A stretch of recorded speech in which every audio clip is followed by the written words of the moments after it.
Hey, let's get started with segment 2 of Unit 8, Farm Business Organization and Transfer. And we'll be talking in this segment about partnerships. We'll garner a large portion of this segment, and then we'll start to jump into corporate structures. It's important when you talk partnerships that it's a two or more part share ownership of the business conducted for profit. And these can be general or limited partnerships. So a limited partnership has to have at least one general partner, but you can have unlimited general partners. So a limited partner, technically speaking, has limited participation in management. That's also why they call it limited. And also their limited partnership is their financial obligations are limited to the extent that they are invested in the business. So that's important to recognize that there's a couple of delineations there. So the decision-making capability in the financial division is equal to the extent of which the limited partner is invested. And when we talk about general partnerships, the assets extend to personal assets. So again, remember when we talked about sole proprietorships and legal and financial obligations extending to personal legal risk and personal financial obligations, that's the same thing when you talk about a partnership. There's very little protection in that regard. So most of the time we're talking a general partnership. A partnership is organized essentially in three ways. They share business profits and losses. They share control of the property with possible ownership of some property together. So the partnership could own property, though it is not necessarily legally recognized that way. And shared management structure. So it's important, and I cannot stress this last part enough. Written agreements are really important here. Oftentimes, partnerships are formed with a handshake and some promises verbally, and no contractual language or no agreement is written in place as to division of responsibilities, division of decision-making responsibilities, and then how does income tax filing work? So that gets really hairy whenever you form a partnership essentially on just a handshake and two folks' word. And you would assume that families could be able to operate that way without much structure, but actually oftentimes it seems to cause much more consternation and turmoil within that agreement if it's more loosely organized. So I would highly encourage you, and if you read in further in your textbook, it highly encourages more formal written agreements, because they can specify, how things are split. If it's something less than equal, you need to specify how the financials are split. Decision-making responsibility often is a point of turbulence for a lot of relationships in a partnership situation. You need to identify and define who gets to make what decisions and when. And if you look at the legal approach to partnerships, unless it is written, most courts of law in many, many states assume that it is 50-50 responsibility unless it is defined in a written agreement. So let's say for a moment that a partnership is in financial stress and you have to go through some reorganizational structure, or you have to go to court to determine who's going to pay off a bill. If you've been operating as a 75-25 partnership, but it's not written down, it could actually go 50-50 in the court of law. And that obviously is going to be quite a challenge for the partnership in that regard. So be careful how you enter partnerships and do it in a good and formal way.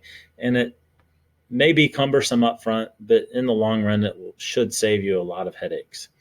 So as you form that written agreement, again, define how the management structure works, who makes the decisions, when and how, who owns property and contributes to property ownership. So list the property each partner contributes and how it will be owned. Share the profits and losses, and especially if it's unequal division, make sure you define that. Define who keeps records and how, and make sure that they're applicable to the farm business partnership. Detail out taxation, and provide tax return information appropriately for each entity. It's a good idea, even though you would hope that you would never have to come to these final two things, is termination and dissolution. So if you want to set a timeline on the partnership, you can say that we will be operating as a partnership for a defined set of time. And then at that date, the partnership terminates and you transition to something else.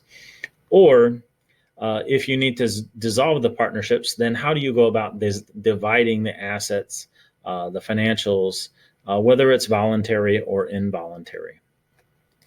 Some key things about partnerships is both partners or however many partners are involved can contribute land, labor, capital, and management, and any other thing that they would so choose to the partnership. Compensation for labor and assets rented to the partnership should be paid first, and then the remaining dividends provided. So, for example, if the two of us owned at least a piece of land, or each of us contributed land to the partnership, technically speaking, should have its own bank account and rent that land from both of us. Then any profits after production should be divided amongst us. So that's a quick little example of how that maybe should work. Again, the partnership may own property and individually rent it. You can own assets like equipment. But here's the real tricky part, is partnerships, it's very loosely defined legally. So a partner, without the consent of the other one, may buy or sell or dispose of assets without the other partner's consent. They have the total legal authority unless you define it otherwise in an agreement to do so, which obviously that creates a lot of arguments within partnerships. So make sure that you understand what happens whenever you reach the speed bumps that tend to occur with partnerships, like a death of a partner, potential risks of bankruptcy. So if you have it by agreement, then it will be a much smoother transition. Now, legally, there are some indications that a business agreement is legally occurring, and therefore could be, putting both at risk, even though maybe there isn't an agreement in place. If there's joint ownership of assets in the partnership capital account, the law may see this as a partnership. If there's a firm name or a farm name that the partner, two individuals are operating under the same one, that sometimes indicates a partnership, especially if there's a joint bank account. If you have a single set of business records, that indicates a partnership is occurring. And so from a legal perspective, you could be putting yourself at risk. If there's management participation by everyone and sharing of profit and loss, a court of law could find you to be operating a partnership, even if you actually weren't. So obviously there's some legal and financial risks associated here if you don't define it like it should be. From an income tax perspective, the partnership account itself doesn't pay tax. That is a unique characteristic of a partnership. Individual taxes are paid from income from the partnership. So you are taxed at an individual rate by which the amount that you receive from the partnership. So in a 50-50 relationship, equal amounts of income, capital gains, depreciation, etc., are paid at the individual income tax rate. Advantages of a partnership is they're really easy, cheap, and quick to form, much easier than a corporation. It's obviously going to require more records and should require more records than a sole proprietorship, but much less than a corporation. And there are then good methods to bring family members into the business at a pace suitable for both parties, because you can kind of work that out in a much less structured way in a partnership and define how that transition is going to occur. Disadvantages here is, again, unlimited liability of each partner. Partners can be really personally held responsible for lawsuits and financial obligations arising from what goes on at the farm. So you have a substantial legal and personal risk, even to the extent that creditors can seize personal assets. Again, remember that each partner can act legally on behalf of the partnership to make financial and legal decisions, unless it is really clearly defined otherwise. So that creates a substantial amount of risk for you. And of course, that's not to mention the bad feelings that can come up if you have a unpleasant breakup in that partnership relationship. A partnership operation, all operating expenses should be paid by the partnership itself. And labor should be paid for partners that contribute labor at a fair wage. So that should be, again, defined and clear in your partnership agreement. Partnership may rent assets owned by the partners if you so choose to do that. And then withdrawals should be made at equal proportion to ownership. So if you're a 25% partner in the farm, you shouldn't be making withdrawals at a rate anything above that. You should actually be entitled to that. So that's how partnerships work, whether general or limited. Again, fairly easy to form, fairly easy to operate, but certainly some things to be aware of as you go along, the hurdles that might get in the way of success that you have to clear appropriately. Let's talk corporations for a minute. Now we're talking about a separate legal entity. If you incorporate, that creates essentially another person, so to speak. So separate from ownership, managers, and employees. The corporation now can own property, can borrow money, can enter into contracts, and the corporation can sue and be sued. And there's some advantages and disadvantages to how those things go, and we're going to get into those. But a corporation has basically the same legal rights of any person.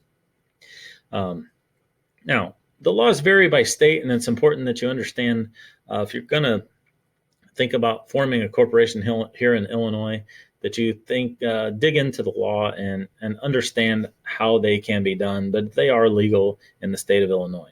But basically, you're going to incorporate and file an application and name your corporation. You're going to draft your operating agreement that outlines the rights and duties of everybody involved and file the proper paperwork with the state office. You're going to turn property and or cash, whatever is being contributed to the corporation, in exchange for shares of stock that represent your ownership or your stake in the business. Then there should be some organization in terms of election of directors and adoption of bylaws. And then you can, after all that is approved, you can begin operation of business in the name of the corporation. That's why there's a lot more structure to this. There's three types of individuals that are involved in the corporation. It's shareholders, directors, and then officers. The officers are responsible for the day-to-day operation, and they report to the board of directors. But again, nothing can be really done without approval of the board of directors. And really, can you say, well, can this happen with a small family organization? Absolutely. These things that look very official and very business world-like can be done all within the structure of a family. But you must have an annual meeting in which you file an annual meeting minutes. Those are important in operating a corporation. I'm going to supplement this section when we talk about corporations with another video that I think is really good that talks about taxation. And especially you would want to denote when you form a corporation, whether you're going to be taxed as an C Corp or an S Corp. And I'm not going to get into any of the details that go along with this slide much more, but there's some major differences in taxation of a C Corp and an S Corp. And the supplementary video that I'm going to post in this module should help you with that quite a lot. But it's important to know those differences. Income taxes, you want to be careful that you don't be double taxed. So kind of the recommendation that comes with a corporation with regard to agriculture is set yourself up to be taxed like an S Corp, and you have to make that designation when you file your corporate papers. Advantages here, limited liability. That's a really good advantage to corporations. The legal responsibility only to the extent of the capital invested. So you're protected as well as your personal assets. It gives you a way to pool resources and could be the most efficient business model. And it's fairly easy to transfer shares of ownership from one generation to the next. In fact, you can make those as gifts without and avoid some tax issues here. You can also purchase and sell them without transferring title of land and assets. So there's some significant advantages here. And the chart that's at the bottom of the slide here is rather out of date, so don't get too wrapped up into this, but certainly there's some advantages to being taxed as a corporation. Disadvantages is obviously there's some filing fees and some costs associated with forming and maintaining your partnership. It's ideal to get a lawyer involved in order to help make sure that you're in compliance and form the legal structure and the agreement that goes with it. You need to do a few things with regard to filing reports with the states and so forth, But those things, are rather minor disadvantages. With regard to operation, you probably would never know if it's with regard to day to day, if it's a partnership or a corporation. All that stuff happens behind the scenes. The number of shares that you get is decided by the stockholders, and so is the value. So that's important. And here's kind of a crosswalk of what those different things look like and some comparisons. That's going to wrap up segment 2 of Unit 8 here. We'll conclude this video series with talking about limited liability companies or LLCs, and then transfer of the farm business. Thanks for tuning in.